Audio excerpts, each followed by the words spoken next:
mabilis maghatid ng mga balitang siksik at malaman. Patuloy na nangunguna sa mga issue, drama, promo at serbisyo publiko. Ito ang Bombo Radyo Bacolod, ang pambansang radyo ng Pilipinas. Basta Radio Bombo! Bombo Radyo Bacolod. Number 1! Basta Radio Bombo! Kung sa tunga sang kadulom, may kasanag nga magtuhaw agon mangin gabay sang imo pagpanglakaton. Ini bala pagbuot sang kahitaasan, ukon natabuan lang. May maligno gidayhan? Kung ang isa kapatay hinali nga mabuhi, makasiling ka pala nga ini isa ka milagro. Ukon kahimuan sang siyensya. May impyerno gidayhan? Ini nga pala mangkutanon, pagasabton sa siling nga palatuntunan. Mga misteryo, sang kabuhi. Mga misteryo, sang kabuhi. Kasaysayan nga hindi mapatiyan. Apang nagakatabo, kung kamo may kasaysayan nga daw hindi kinaandan, ipadala lang diri sa atong panatuntunan. Mga misteryo, sang kabuhi. DYWB Bombo Radio, Mandalagan, Siyudad San Bacolod. Kag inaamon pagatagan sang kabuhi diri sa Mga Misteryo, sang kabuhi.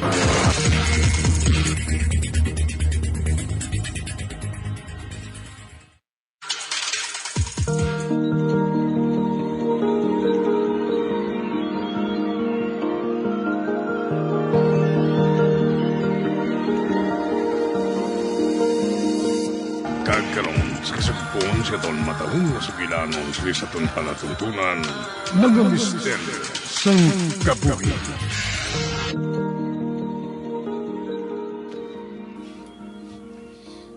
Net, ano ba na ginapanghambal mo? Sinong abyan mo ngayon na? Sa din siya! Ato siya mao. May, kinatudo niyang pulungkuan sa diin. Natuon ang electric fan? May, abang wala ako sa nakita. Net, karika! Ma? Akig ka bala, ma? Sorry, gid, ma. Hindi gid man niya akong nagpasulod sa iya. Net. Sorry, anak, ha? Sorry. Hindi akit si mama, anika. Gutom ka bala? Nagkaon na bala ka mo bisan wala pa si papa ninyo? Wala pa. Kun amo, dali dito sa kusina. Kay mahanda ako sa makaon naton.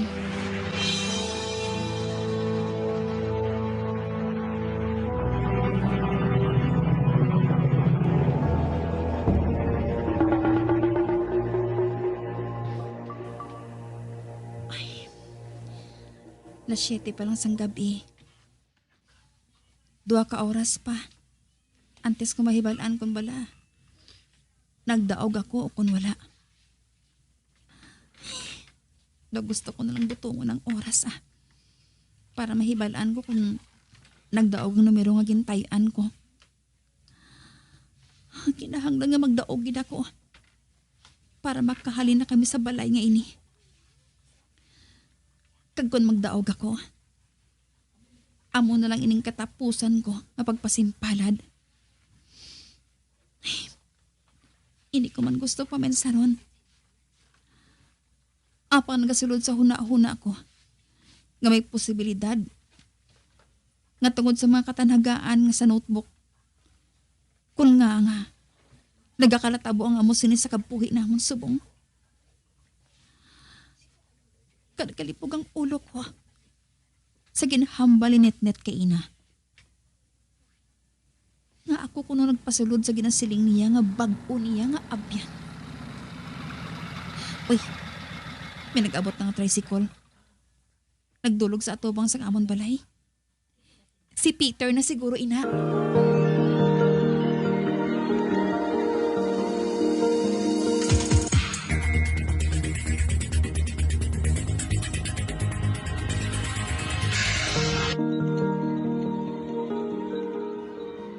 Kamusta galing lakat mo? Wala gid ay, di malas gid. Wala ko na sa matag nga trabaho sa akon si kumpare. Naaman. Wala ko na sa bakante mo. Gintilawan ko naman nga magkadto sa iban ko pagid nga mga abyan pero wala man. Pagpabahi lang kay buwas. Tilawan ko liwat nga mangita. O ikaw ya, kamusta? Pero hindi mayong pamatsyag mo ha? Oo, wala ini ah.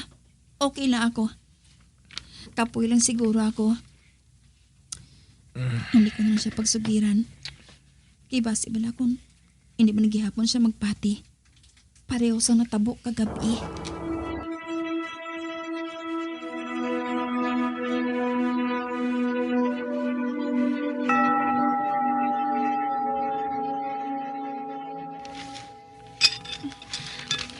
Ma, buligan ko ikaw panghimos ang kinan-anaton, ma. Ay, salamat na lang anak. Pero ako na lang ah. Hampangan na lang ang manghod mo dito. Dito lang kamaanay kay papa ninyo sa kwarto namon. Sige, ma, Dalon ko ng mga hulugasan nga ini sa lababo.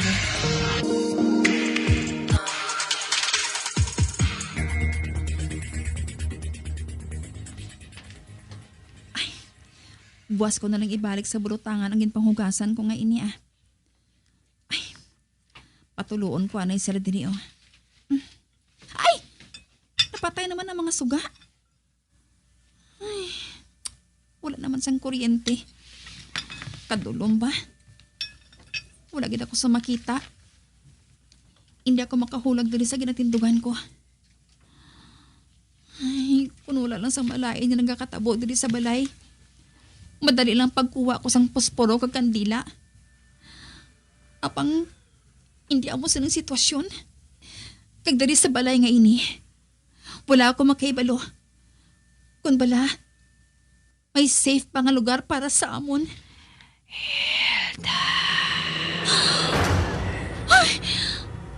Pinagutik sa akon.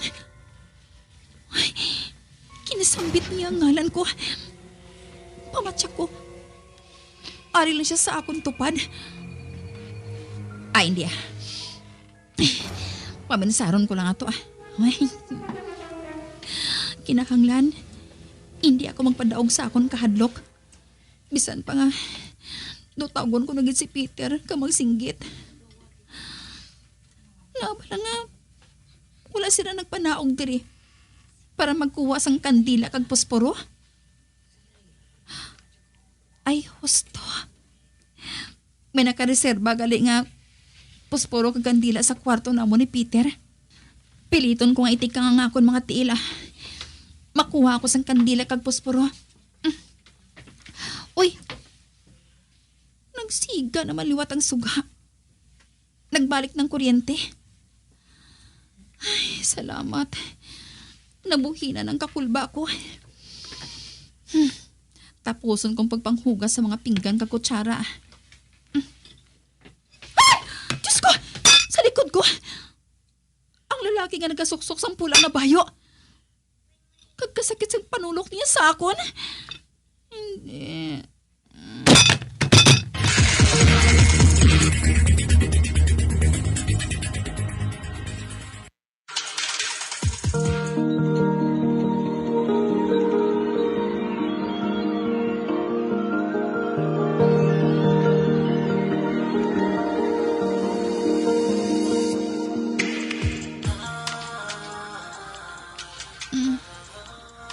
Ba, ano ini?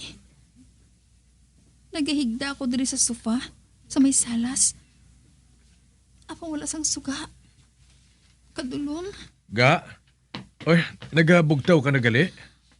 Ba, Peter? Anong natabo sa akon? Napatay ang suga ka ina. Wala sang kuryente. Hinali ka lang yung nagsinggit, ganit dali-dali ako nagpanaog eh. Kag naabdan ko ikaw nga wala sang pangalibutan sa kusina. Nga kadalong gihapon. Wala pagyapon makabalik ang kuryente. Hindi ba na nagsiga na liwat ka ina? Sugod siyang nag-brown out ka ina, wala nang balik ang kuryente. May ginakayo ko nga pusti sa una naton eh. Sigurado ka? Wala gid ang sigang suga? Bisan makadali lang? Wala ga. Wala gid. Ang mga bata, sa gali sila? Ato sa ibabaw, nagakatulog na. Kayo na pa, ha? Peter? Nga bukas ang portahan? Ano ato? May nagasinggitan sa guahaw? May nagaginuan? Ba? May bata ko nung nga nabungguan? Nga nagbangon ka? Sa din ka makadto? Kaduan ko mga bata. Kabay pa nga makita ko lang sila ng kompleto. Kung tani, maabtan ko nga mahamuok ang tulog sa akon mga anak.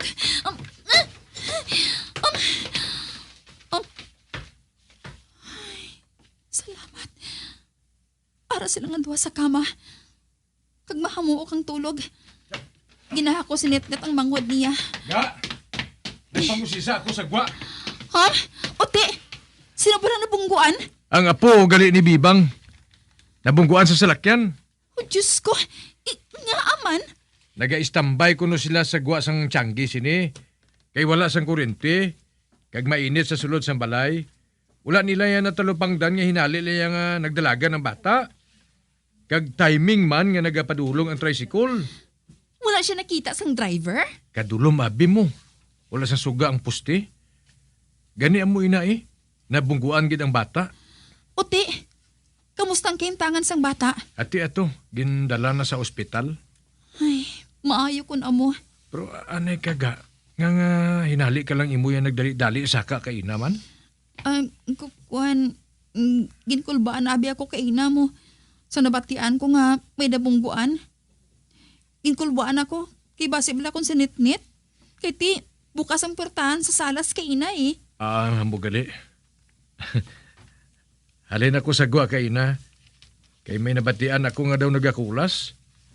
Pero wala man ko sang may nakita. Gani nagbalik na ako sa sulod sang balay. Kagustuhan man nga naabtan ko ikaw nga nagabugtaw na. Gani nalipat na ako magsira sang portahan. Amo bala? Anong oras na? 10:00 na sang gabi ni. Ay, tapos nagali. Ha? Ang ano? Ay, Juan Peter, nagtaya abi ako sa loto mo. Nagpasimpalad ako nga makadaog. Pero tapos nagaling anunsyo sa TV. Buwas ko na lang ng tawon sa newspaper ah. Mamugali. Mahigda ako sa tupad ni Net-Net. Ga, dara ka man balagyapon matulog sa kwarto sa mga bata? Nidlaw na ta siya, bro. Kapoy ko ah. Kaginali lang ako nakabatsyag sang katuyo. Do pareho ba lang ha? Ginaduyan ako ha? Ganit dali na lang ako ah. Ate, sige magwa na lang ako.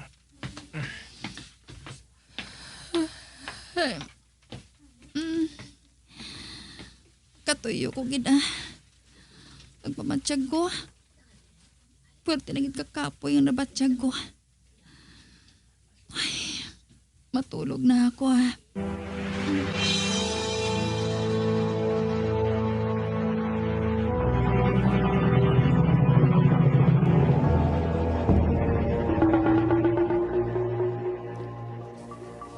Ay, hindi ako makahangop sa asawa ko ah. Daw na magawa ko sa mga hulag niya. Daw kasubong bala nga may nagatublak sa iya nga kung ano. Kaya natingalahan ko gid. Kaya daw wala na siya gana magtupad sa akon sa pagtulog. Ay, ambot ah. Daw nalainan ako magpanumdum.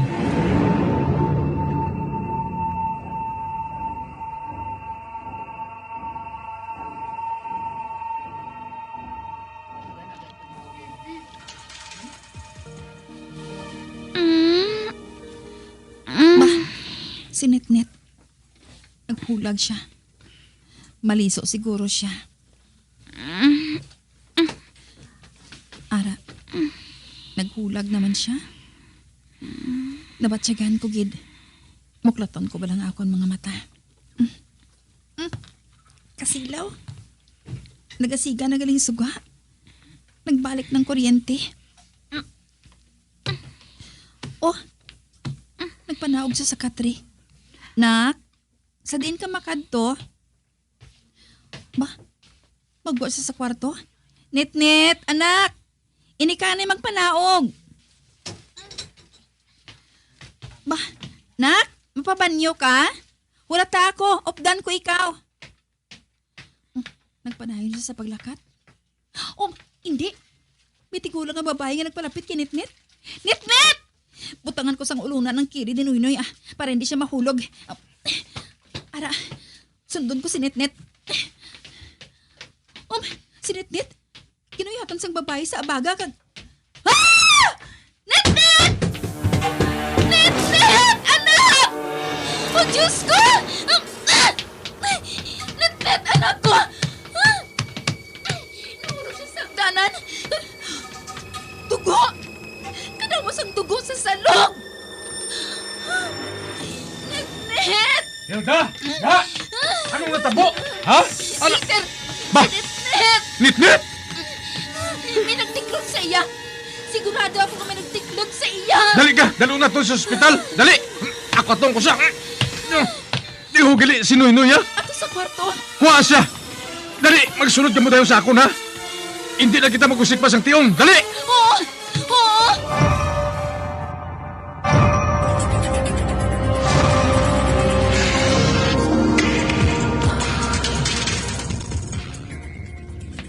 Tabang! Buligin ninyo kami! Tabang! Manuoy ka mo! Buligin ninyo kami! Meg, ano na tabo? Meg, nahulog sa hagdanan si Nitnit. Kinanglan niya madala ko siya dahil sa ospital. Meg, magsaka mo sa jeep ko. Akong madulong sa inyo sa ospital. Salamat, Kin Meg, da. Madamo giging salamat. Helda! Helda! Ay, ibili na lang ninyo si Noynoy. Ako na lang bahala sa iya. Asikasuhan ninyo si Nitnit. Madamo gid nga salamat, Chay Purit.